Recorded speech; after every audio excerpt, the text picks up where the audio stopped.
Hi, friends. This is Noel Hacegaba, CEO of the Port of Long Beach. And I'm here in Long Beach at TPM26 with my good friend, Ken O'Brien. And he is with the Gemini Shippers Association. Ken, it's always great to see you. Noel, how are you? I'm very well. Welcome. Awesome. So, Ken, you and I have both spent the last several days at TPM. And you could say that there were events that took place over the weekend that have overtaken the conversation.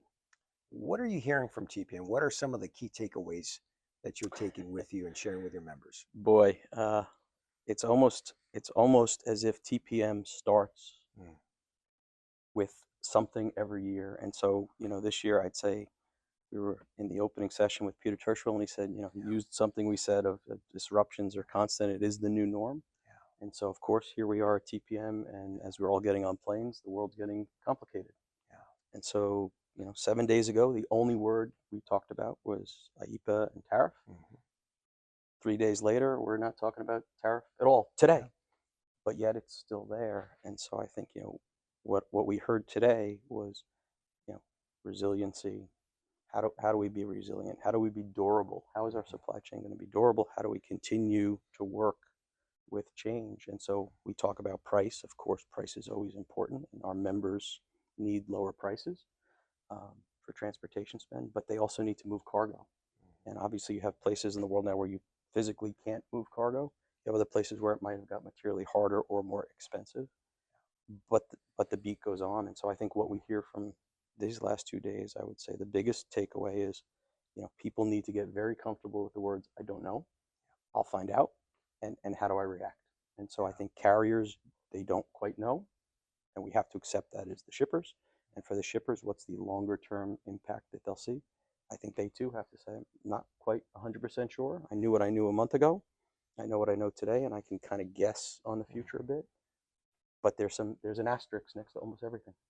Wow. As always, your synopsis is spot on, and appreciate the way that you're able to put it all together.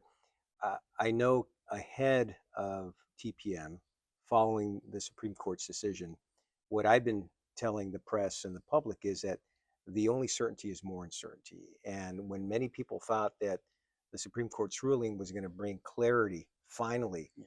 to the tariff situation, it actually created more uncertainty through more questions, right? Yeah. Are there going to be refunds? If so, how and when?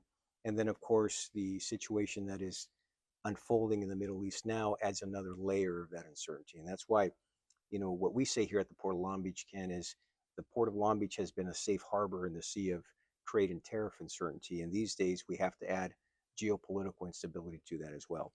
So, in light of everything that's been unfolding and everything that's going on, what is the guidance that you're giving your members?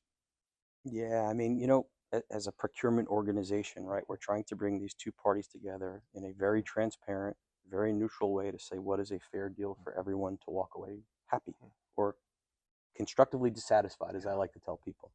And, what we're saying now is in uncertainty, people tend to lean to, I have an advantage. I'm on the winning side or the losing side. I would, after having done this as a carrier, as, with representing shippers, there's no winning and losing in shipping. It's a team sport. Yeah. Shippers need carriers need shippers. And so when you have these moments of uncertainty, some people think it's a time to capitalize. That is the wrong way we should think as an industry. We're doing it the wrong way when we do stuff like that.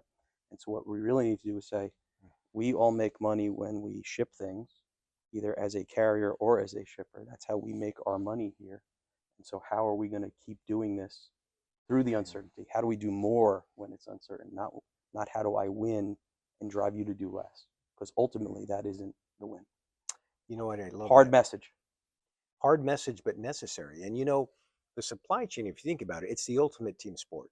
In Yes. order to keep that container moving seamlessly, efficiently through the supply chain, every mode, every actor has to work as a member of the same team. So I like that. There's an old quote that I like to borrow from John Maxwell: "Teamwork makes the dream work." And I think in these times of historic uncertainty, we need to team up and work together.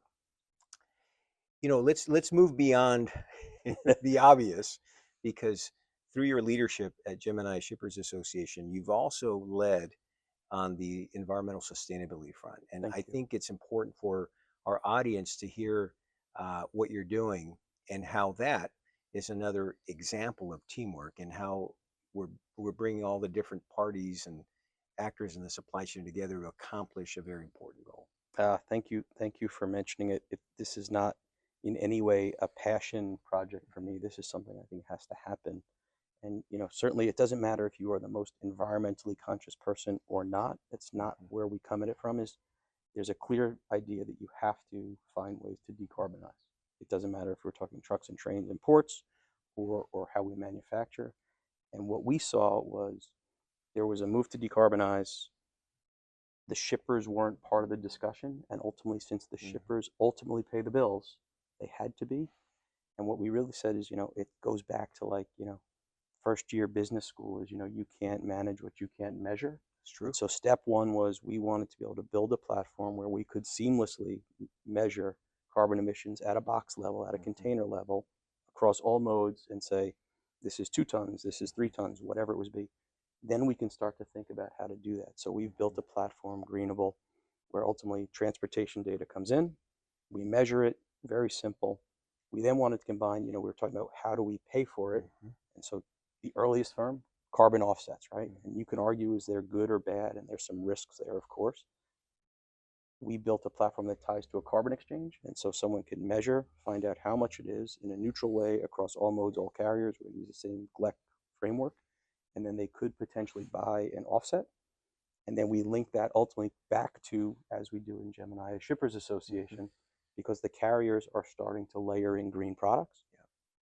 Our idea was, planting trees and all these other things is fine, Mhm. but really what we as an industry should be doing is investing back in the technology that actually we use. Yeah. And so as carriers layer on more green products, we can actually create a green shippers association where each and every container has been net neutral. And so that's starting. The carriers that have green products are part of Greenable for there. For many shippers, it's still about measure, right? We haven't gotten to a point where there's a mandate. And so buying offsets, that's a company choice based on their Mhm. own policy, internal, external, their vendors. Some want to do that, but I think most people would say, until I have a baseline measure, I don't know. That's right. And so that's where we're at. And many companies, even over cycle, even over chaos, Yeah. that kind of seems to be the enduring theme these days. Um, Realize you can't just forget about that and then Mhm. cold start it a couple of years from now. You Right. have to build up, learn the muscle memory, get the institutional knowledge, and ultimately align with a platform that's set up to do it. And there's many. We just think we're a good one. Yeah, no, thanks for that update, Ken. And I know that you and I have talked about this for some time now. Very impressed with the progress that you've made already. I know there's more to go. Speaking for the Port of Long Beach, the original Green Port, I can tell you that that is a team sport as well. And when we talk about our new bold new 2050 vision, where we're looking at doubling our container throughput by 2050, in reality, what we're doing is we're building the port of the future. It's got to be fast, efficient, reliable. It's got to be safe. It's got to be clean.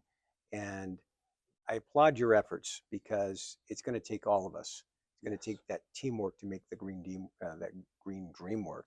So appreciate what you're doing there, and I look forward to continuing the conversation on that. Anything else you wanna any other tidbits or insights you want to leave our audience with today? No, I mean, thanks for hosting me. Thanks for running, Yeah, another good TPM here in Long Beach, and we yeah, appreciate it. And yeah. we'll keep going.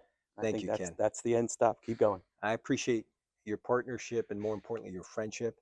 Friends, thanks again for joining us for this special edition, this special TPM edition of Supply Chain Insight with my good friend from the Gemini Shippers Association, Ken O'Brien. See you next time.